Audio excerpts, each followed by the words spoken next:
Your camera's telephoto lens offers you an easy way to get closer to your subject. However, many people are disappointed with the results. Their pictures look like they didn't use the telephoto lens at all, or they're fuzzy and look like they're out of focus. Well, it is possible to get great telephoto pictures out of even the simplest point-and-shoot camera. Today, I'll show you how to get the most out of your telephoto lens. And then, if your photographs are still not close enough, how to use your computer to push in even more. Zoom into taking better pictures, next on The Whole Picture.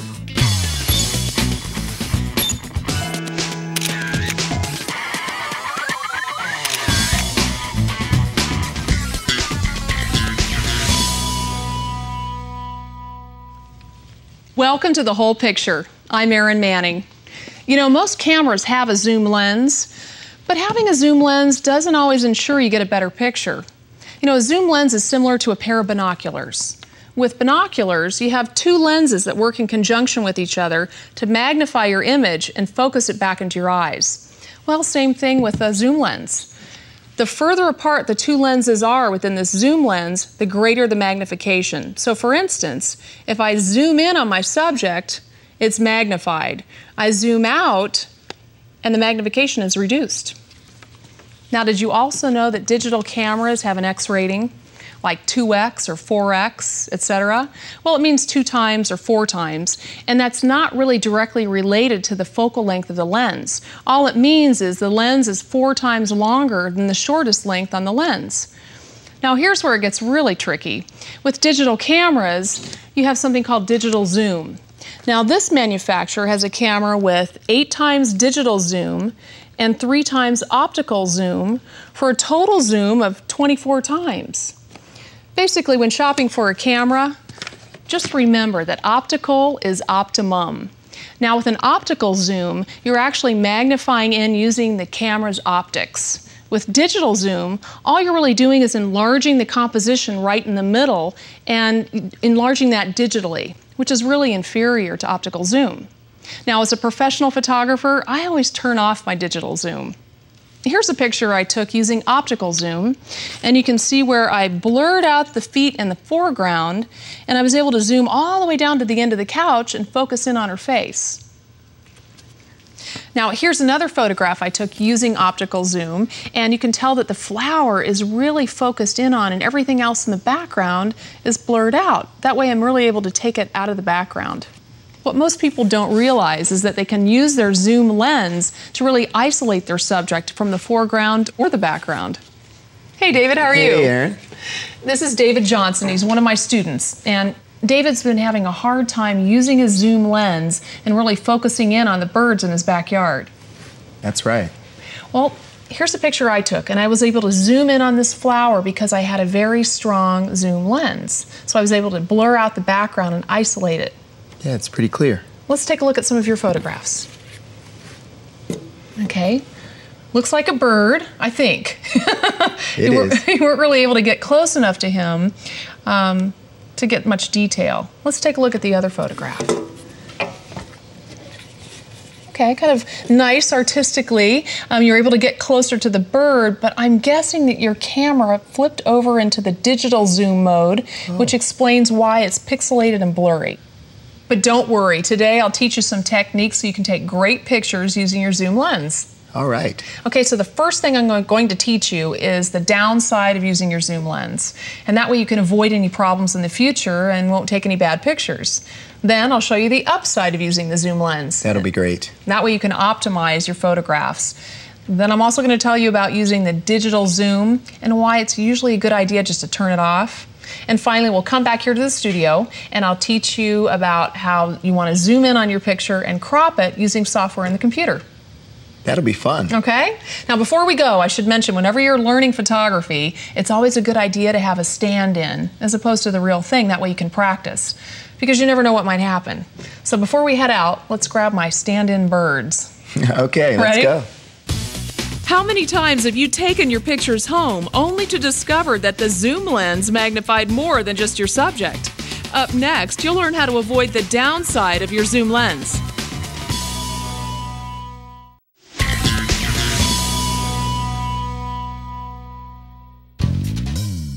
Welcome back to The Whole Picture.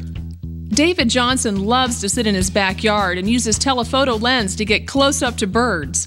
So far, though, his pictures have been nothing to sing about. We've gone back to David's house to teach him how to get the most out of his telephoto lens. Oh, this is really nice. Thank you. I can see why you like to take pictures of birds so much back here. With all these feeders, I bet you have a lot of birds fly through. I do. I love to come out here in the morning and drink a cup of coffee and maybe shoot some pictures. Well, that's nice. We've got a nice backyard to learn how to use that zoom feature on your camera to take some great shots of all these birds. That'll be great. Okay. Well, the first thing I need to tell you is there are some benefits and handicaps to using that zoom telephoto lens. Now, the telephoto aspect will bring you closer to your subject, but it can come at a cost.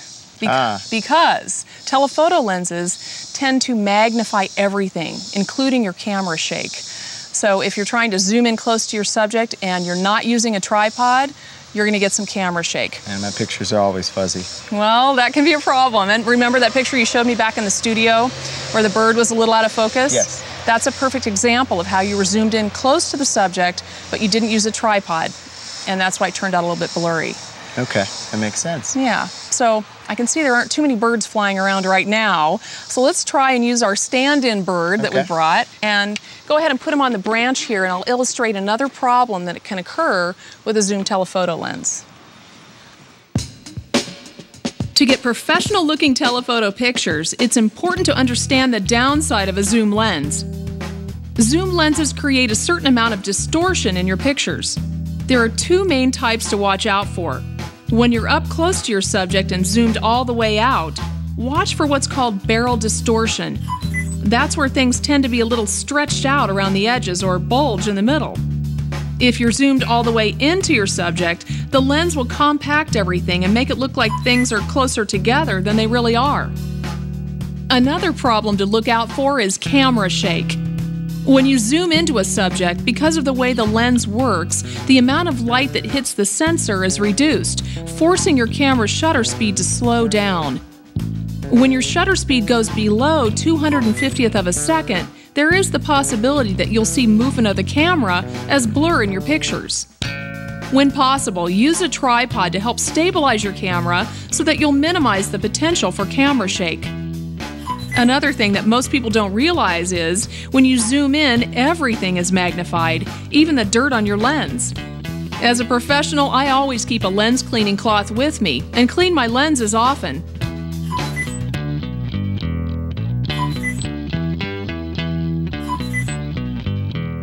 So David, don't let the downside of your telephoto lens get you down. Okay.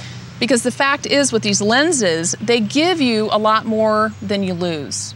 By having all the options with the zoom telephoto lens, your pictures are going to have a lot more potential. Great. So with most digital cameras, they have a lens range or an optical magnification of, say, 3 times to 6 times, also known as optical zoom. Now, your camera has a 3 times optical zoom, which is about average, still pretty good. Let's go ahead and take a picture of one of these fabulous stand-in birds I brought in. It's still a little middle of the day, a little hot, so I don't think we're going to have any real birds give us the patience that we need right now to do some practicing. So go ahead and take a picture with that. And zoom in using the 3 times optical zoom and take a shot. There we go. Okay, let's take a look and see what you did.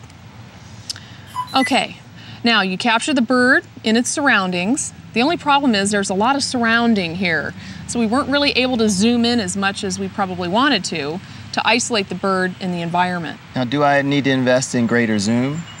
Well, that's a good question. If you really want to get serious about doing bird photography, I would suggest possibly investing in a camera with a higher optical zoom. Okay. That way you can zoom in even closer. I brought a camera today that happens to have a 10-time optical zoom, so let's take a picture with this and see if we can tell the difference. Go ahead, compose a shot. Find your favorite stand-in bird over there.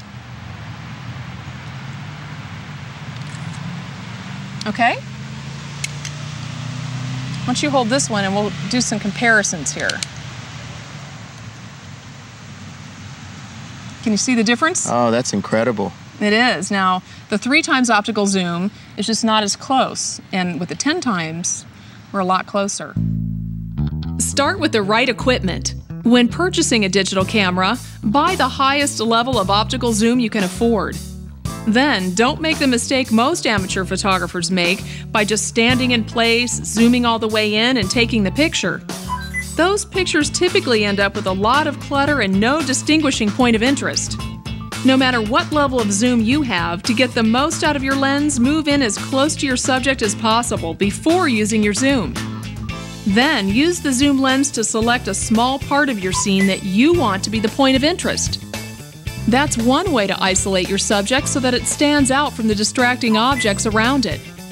Another way is to take advantage of the zoom lens's reduced depth of field. When the depth of field is reduced, the area in focus is minimal. Use the reduced depth of field as one of the composition elements in your picture. The softly focused background will help accentuate the point of interest you selected.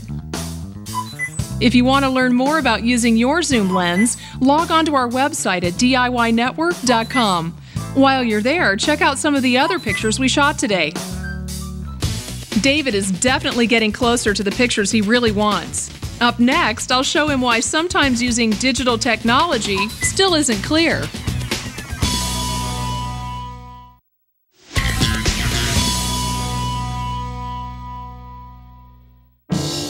Welcome back to The Whole Picture.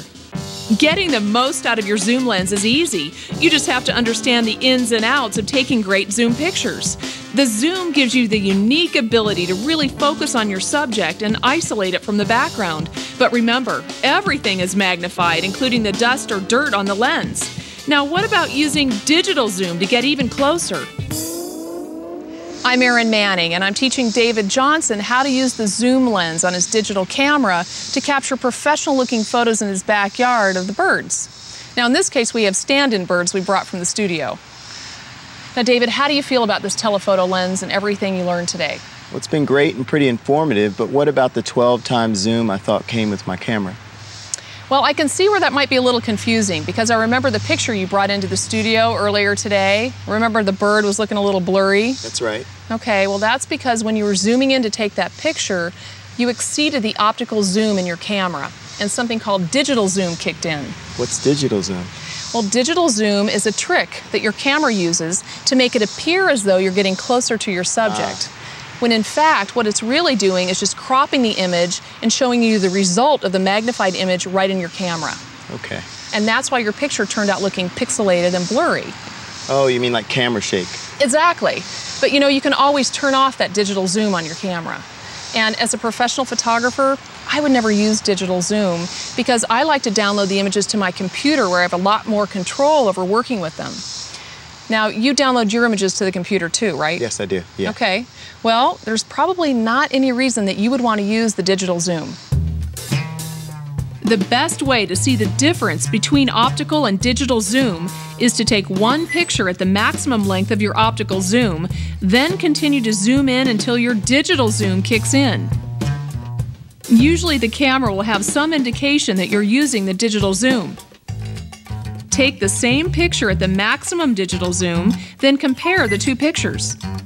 You'll quickly see that the camera actually chose the picture's cropping and created pixelation where the image was electronically enlarged.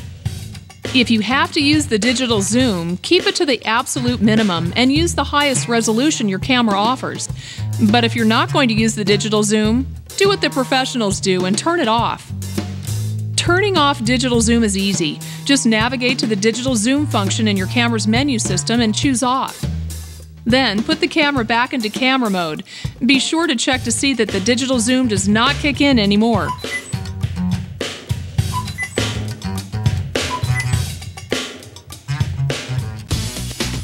Up next, find out if David was able to close in on what he wanted. And you'll learn at the end of the day there are still ways to get closer to your subject.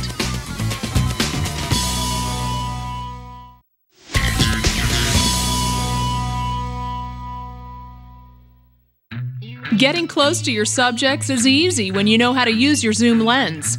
It allows you to isolate the things you want in your pictures, but don't get tricked by digital zoom. Give yourself the choice and avoid digital zoom by turning it off. That way, when you get home, you still have the control over your pictures. Well, it was fun today. Yes, it was. It was way too hot though. It's better in here. Much better. Okay, I went ahead and downloaded all the pictures to the computer. So go ahead and click through and let's pick one you really like. Okay. Well, that's slightly out of focus, but I know that's a great one. That is a good one. Yeah, I like the composition on that. Looks good. That's interesting. Yeah, you did a good job. Let's try this one. That's a great one. I like that. Well, you know, we can zoom in on this and make the bird pop out even more. Want to try that? Okay. Let's do it by cropping and resizing this image. And it's really easy to do. Just come over here to the toolbar and click on the crop tool right there. And when you do that, up here you'll notice there's a contextual menu that changes once you click the crop tool, and it applies only to the crop tool. So let's click on preset options and we'll choose the size we're going to print it out. Let's print it out, let's say 6 by 4 inches. Just double click on that. Okay. Now over here to the right, it gives us width, height, and resolution. So our width right now is 6 inches and the height is 4 inches, which is great. That means it'll be a horizontal image. And for resolution, typically with printers, it's good to print it out at say 260 or 300 dots per inch or pixels per inch here on the computer. Okay. So let's type in 300 for resolution. Okay. Really easy to crop. We'll just drag the crop tool starting in the upper left-hand corner across the image until it stops. And it will constrain the proportions to what we chose up above. Just kind of keep dragging. That's good. Now here's where the customizing comes in. If you click and hold down in the middle of this image, don't double click, just click once, you can move it around to exactly where you want to have it cropped. Okay. Now remember when we talked about the digital versus optical zoom on your camera and to turn off the digital zoom? Right. Well, it's a lot better to go in and zoom in and crop here in the computer than it is on your camera with digital zoom. So that's why we had to turn it off. Okay. Okay, so that's where you want it positioned. Just go ahead and double click in the image. Okay. There we go. Looks pretty good. Let's do a file save as before we print it. So come up here to the menu bar and click on File, Save As, and we'll name it something different because we want to archive the original file in case we want to do something different to that later. So just call this whatever you'd like and just whatever you can remember. Brown Bird 1. Okay. Then we'll save it. Just go ahead and click Save. There we go. Okay, now we have a JPEG options dialog box. And this is just telling us that the quality is high, which is good. We want high quality. And baseline standard is checked. And this means whoever looks at this JPEG later, no matter what computer it's on, they should be able to see it. Good. So go ahead and click OK. And now let's print it. We'll come back up here to the menu bar and go to File and roll down to Print. Okay. Up comes the print preview dialog box, and you just want to take a look at it, make sure everything's right. Okay, the height's 4 inches, the width is 6 inches, but we want to make sure on the printer that this actually prints out horizontally, or landscape as they call it. So let's click on Page Setup right here. Okay, and it's good we did, because right here it's telling us that it's going to print it vertically. We want it to print horizontally. So click on the landscape icon there. There you go, and click OK. Now we can click Print, okay? And go ahead and click the OKs. When in doubt, click OK, and it's off to the printer. If you'd like to learn more about digital versus optical zoom or any of the techniques you saw here today, just log on to our website at DIYnetwork.com. Okay, David, you ready to take a look at the grand finale picture? Let's do it. Okay, ta-da! Oh, that's pretty good. It is. It's very good. I think you improved quite a bit. You feel like you learned something today? I did, but I do need to get more powerful zoom. Well, that would help, yes. But I think you also took some great pictures anyway. And I hope you had as much fun as I did today. Certainly. Well, keep taking those pictures, and remember, always bring your camera with you, because the more pictures you take, the better you get. I hope you'll use what you learned today and take your own great pictures with your zoom lens. Join me next time on The Whole Picture. Okay, let's check out these other birds.